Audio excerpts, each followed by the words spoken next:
أعزائي المشاهدين، سلام الرب يسوع المسيح ليكن مع الجميع.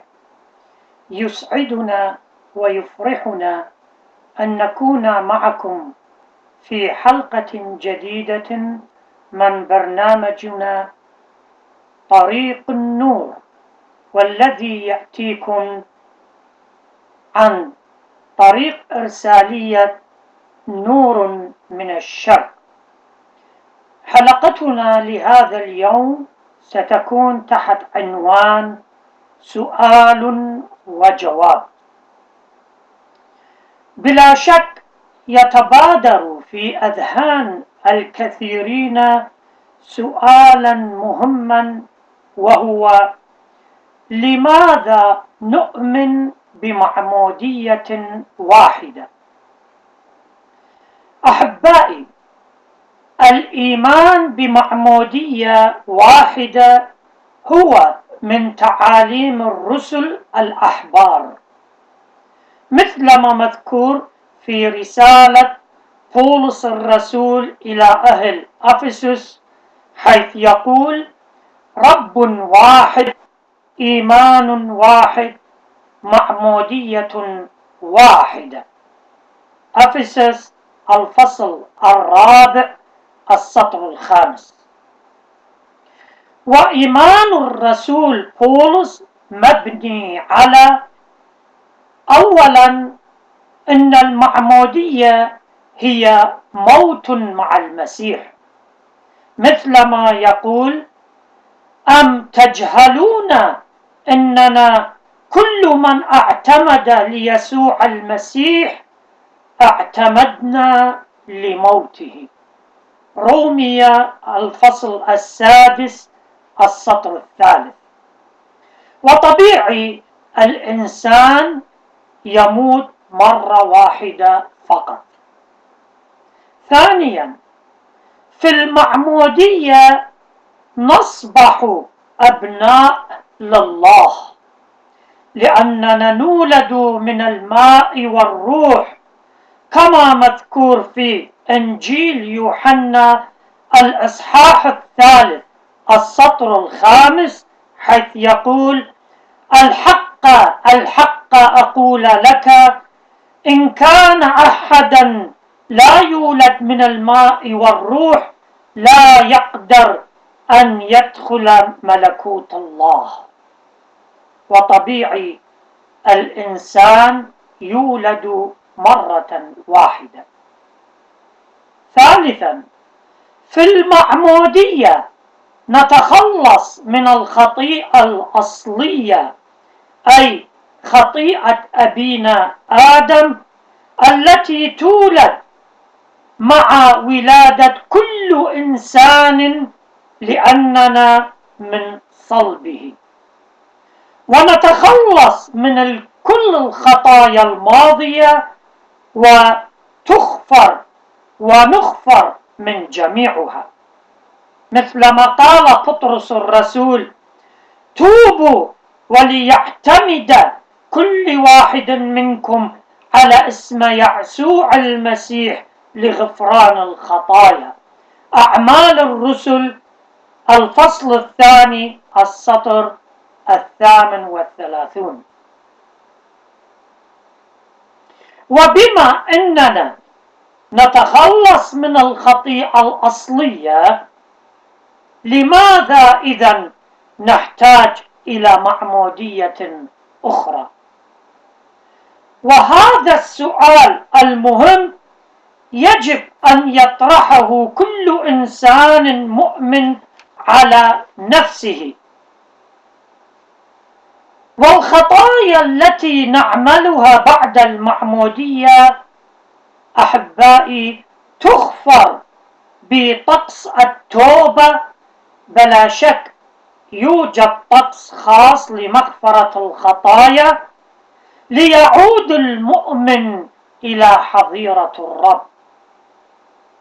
4، في المعمودية يا أحبائي يموت إنساننا العتيق وندخل في الحياة الجديدة، مثل ما يذكر بولس الرسول في رسالته إلى روميا الإصحاح 6 السطر 6 حيث يقول: عالمين هذا إن إنساننا العتيق قد صلب معه ليبطل جسد الخطية.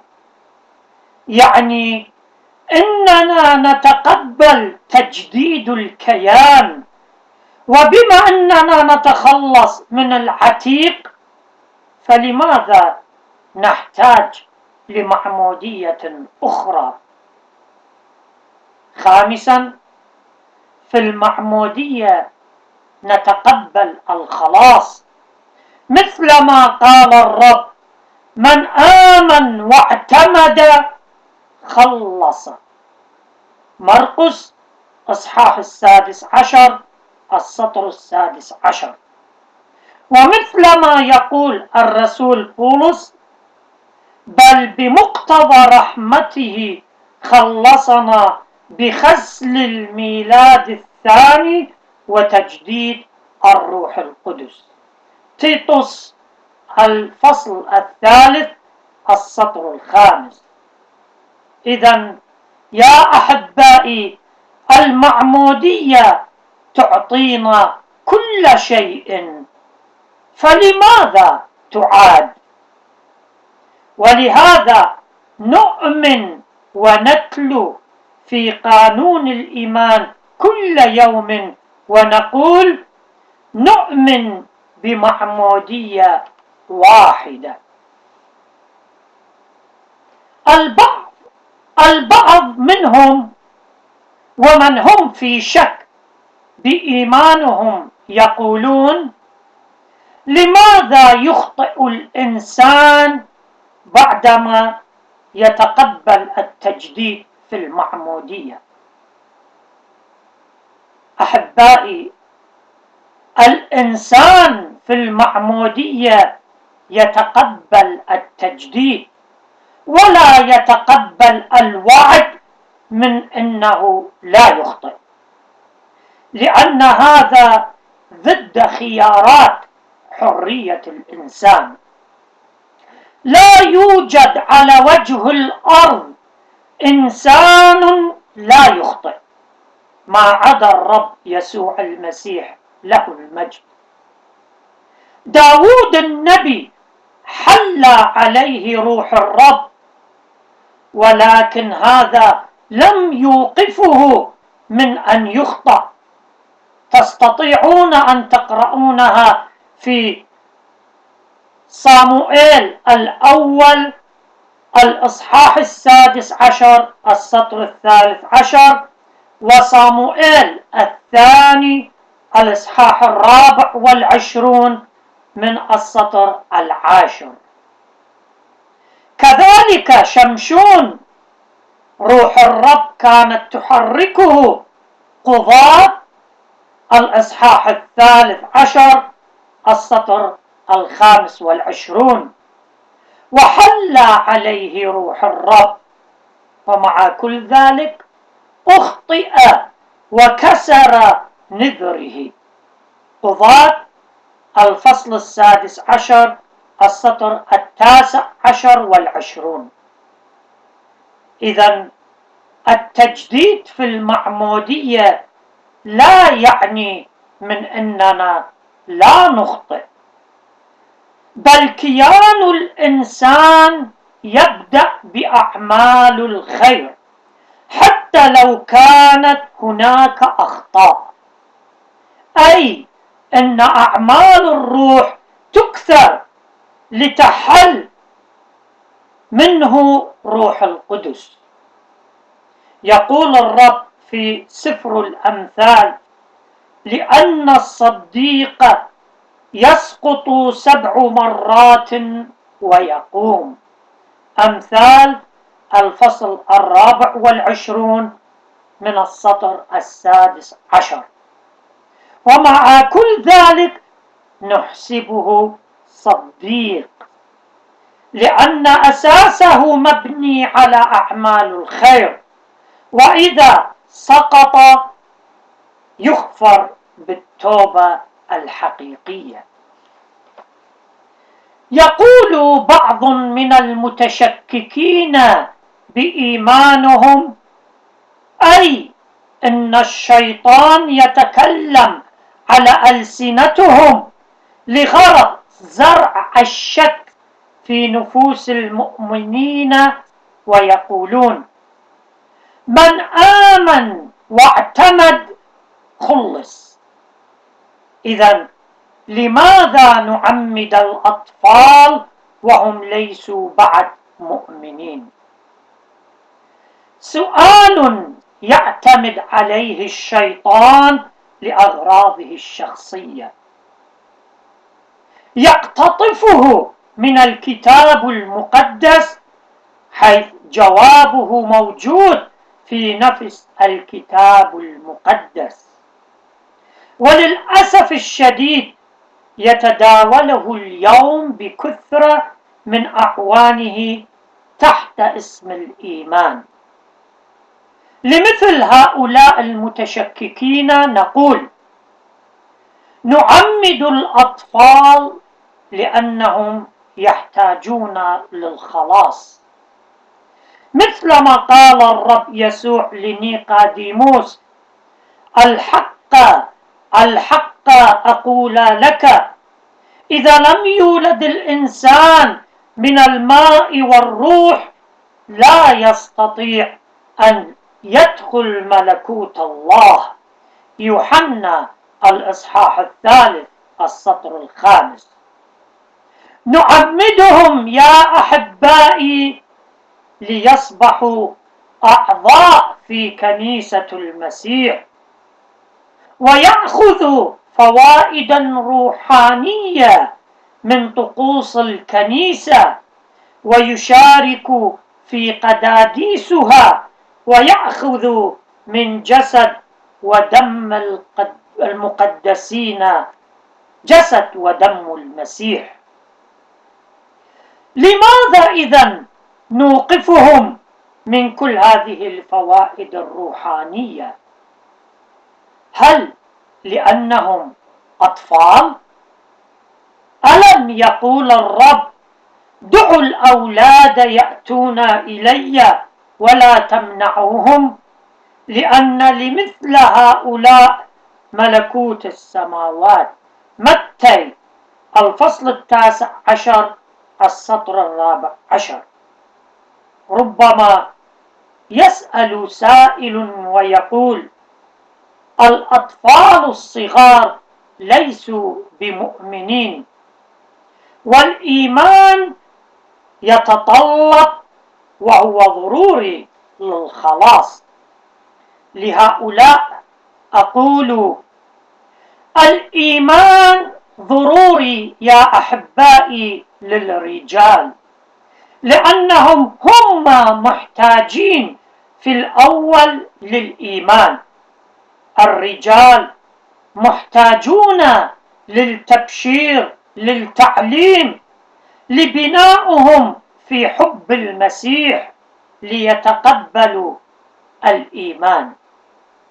الأطفال نعمدهم على إيمان والديهم، والكتاب القديس مليء من الإثباتات التي تذكر أن الأطفال اقتبلوا الخلاص على إيمان والديهم ودخلوا في شركة الكنيسة. أولا، خلاص الأبكار بدم خروف الفصح. ظاهريا يرى هذا الرمز في هذه الواقعة المدهشة والتاريخية. الفصح يرمز إلى السيد يسوع المسيح، والرسول يقول: لأن فصحنا أيضا المسيح قد ذبح لأجلنا. الرسالة الأولى إلى كورنثوس الفصل 5 السطر 7. ودم الفصح يرمز إلى دم المسيح الذي به قبلنا الخلاص. قال الرب، أحبائي، قال الرب: أرى الدم وأعبر عنكم. الخروج الفصل 12 السطر 13. وهنا يأتي سؤال ويقول: هؤلاء الأطفال الذين خلصوا بدم الفصح ماذا كان إيمانهم بالدم؟ بلا شك لا شيء، ولكنهم خلصوا من الهلاك على إيمان والديهم الذين مسحوا الدم على أبوابهم كقول الرب: ليخلصوا بهذا الدم. إذن هل كان ضروريا من أن يسأل كل طفل صغير إذا كان يؤمن بدم الفصح؟ وماذا إذا كان الطفل رضيعا؟ كيف سيعطينا الجواب؟ الأطفال، أحبائي، الأطفال الذين خلصوا من عبودية فرعون بعبور البحر، عبور البحر أعلمنا بها الرسول بولس من إنها المعمودية، حيث يقول: وجميعهم اعتمدوا لموسى في السحابة وفي البحر. الرسالة الأولى إلى قرنثوس الإصحاح 10 السطر 2. كل هؤلاء الأطفال عبروا البحر على أكتاف والديهم، وهم لا يعلمون ماذا يحدث، ولكن آباؤهم آمنوا بوعد الرب الذي أعطاه لموسى للخلاص، وعبروا البحر بسلام، وبإيمانهم خلصوا أولادهم. ثالثا، الأولاد أو الأطفال الذين كانوا يختنون في اليوم الثامن. الختان يا أحبائي هو رمز المعمودية، وبها كان يحسب الطفل من أعضاء شعب الله، وإذا لم يختتن كان سيضيع ويقطع من الشعب. بالله عليكم ماذا كان شعور ذلك الطفل وهو ابن 8 أيام؟ أو هل يصح أن نسأله ما هو إيمانه بالختان التي أعطاها الرب لأبينا إبراهيم؟ أو يختتن على إيمان والديه ويحسب من شعب الله؟ 4. الأطفال الذين تعمدوا مع كل أهل البيت. ذكر الكتاب المقدس عن ليديا بائعة الأرجوان من أنها تعمدت مع كل أهل بيتها. أعمال الرسل الإصحاح 16 السطر 15.